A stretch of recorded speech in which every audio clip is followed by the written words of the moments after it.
breaking news, the judge has declared a mistrial in the Edward Mangano case.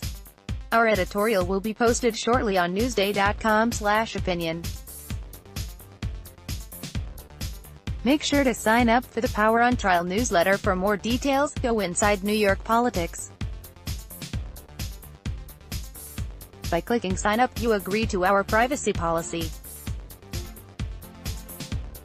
The state Senate is pretty much in the governmental version of a rain delay as it wonders whether Republican Tom Croci will show up to vote in the final weeks of the legislative session. Disgust with wheeling and dealing inherent in the Albany sausage-making is one of the reasons Croci cited earlier this month, when he decided not to seek re-election. In an interview, Croci told The Point that he sought a return to active duty in the U.S. Navy. He holds the rank of commander, because he saw the possibility of getting a coveted national security post. While his request to be activated early was voluntary, he was not required to go on active duty until 2020. Croci said that once his orders came through, he would have to accept the post. He told us that while all the paperwork was done, he would have the time to represent the 3rd Senate District in the final weeks of the legislative session. I will be bouncing back and forth in the coming weeks, he said. But he has yet to show up in Albany. The result is a 31-31 tie between the two parties. Thursday was a lot like Wednesday in the Senate. Not much happened. Senate Majority Leader John Flanagan hesitates to bring up legislation. Democrats are claiming that under the state constitution, Lieutenant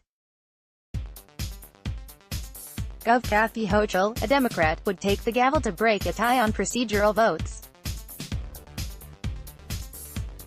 So where is Croci? He did not respond to a text message Thursday. Two state senators told The Point his location is a complete mystery, and that the entire legislative session could be derailed if he doesn't return. Flanagan told Albany reporters that it was an open question whether Croci returns.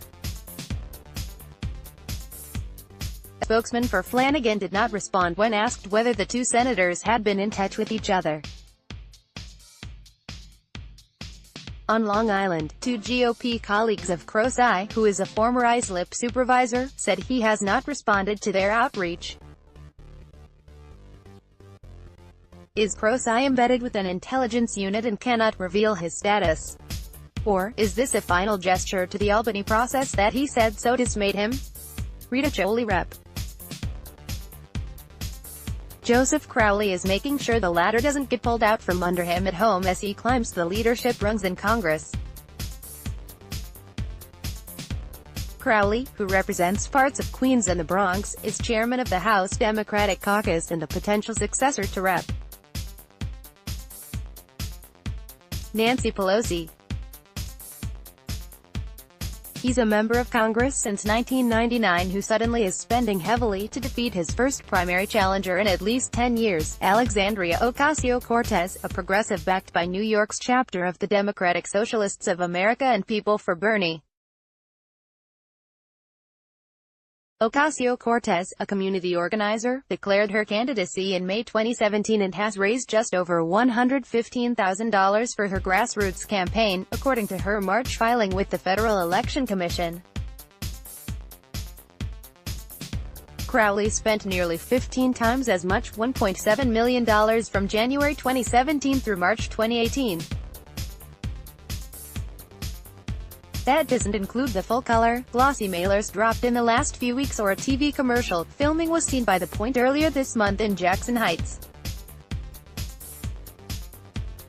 Crowley still has more than $1.5 million and has tremendous name recognition in the district.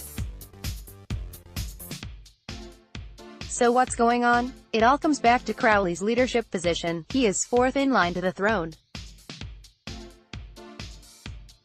Crowley is considered likely to make a move for party leadership in the chamber if and when Pelosi steps down, regardless of whether Democrats take control of the House this fall. To do so, he needs to demonstrate that he can satisfy the party's progressive wing. Running up the score in a primary challenge could help make that case. A good showing by Ocasio-Cortez, who claims that Crowley is just another professional poll who has lost touch with his district, would reveal a vulnerability for a future leader.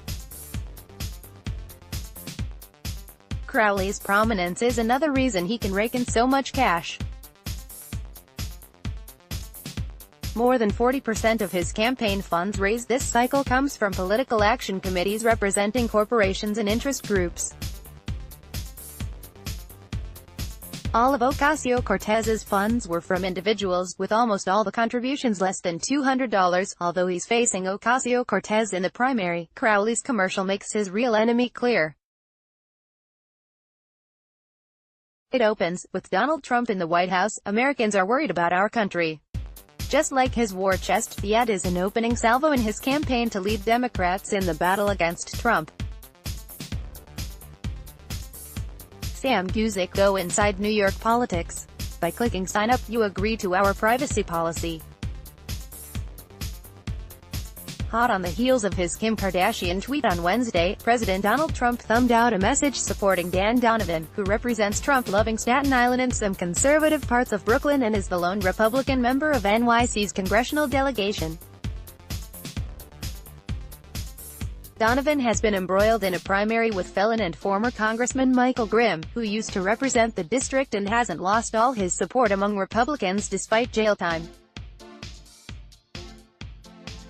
The prospect of Grimm winning has energized Democrats, a fact that Trump alluded to in one of two Donovan-related tweets. "We can't take any chances on losing to a Nancy Pelosi-controlled Democrat." The endorsement stemmed from time Donovan spent with Trump last week, according to campaign spokeswoman Jessica Proud. Trump came to Bethpage for a roundtable on immigration and MS-13. Donovan traveled with the president and attended the roundtable as well. A Republican insider tells The Point that White House officials are even considering a rally on Staten Island before the primary. No rally is confirmed.